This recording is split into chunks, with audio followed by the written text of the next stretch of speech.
Začala slovami, ktoré sa ani zopakovať nedajú hovoriť o mojom manželovi.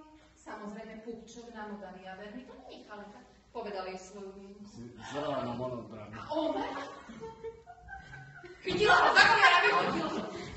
To je silné. Aniel Zlomka, poďme.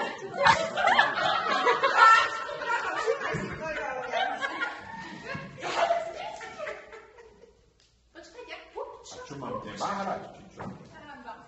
Viem, že hasičo sa tak často opíra. Minule ho videli, ako opitý ležal v klietku. Možno, ale tentokrát bol zaručenie hviezdy.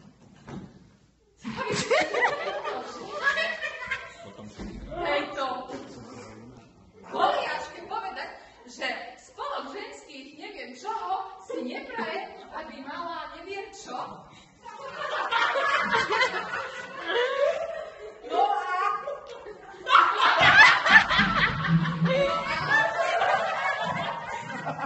Predstavte sa, že by nás vyhodila. Zbudilo by sa celé mesto. Noviny by písali len o nej. Všetci by boli na našej strane. Ona bola by sa nemožná. Takže vy chcete, aby nás vyhodila? Chcem.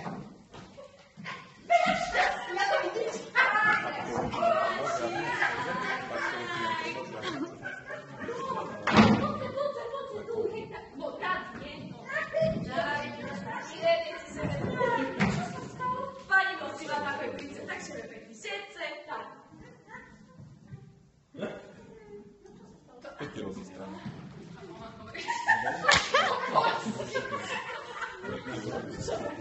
Extravagancia, slovanské jazyky sú si také blízke. Ste sa rozprávali? Nie, prečo? Čo ste s ňou rozprávali? Nie. Tak dobre. Ona by teraz nemošla. Počúvajte a chyťte sa stručky. Svetozar Atipov vymenovaný za ministra financí nášho. Kedy rádio dohlasil Lašlus. Je pochopiteľné, že naša návšteva teraz stretla svoj pôvodný cieľ. Viete, nemôžete jej povedať, že náš spolu nereflektuje na jej prednášku.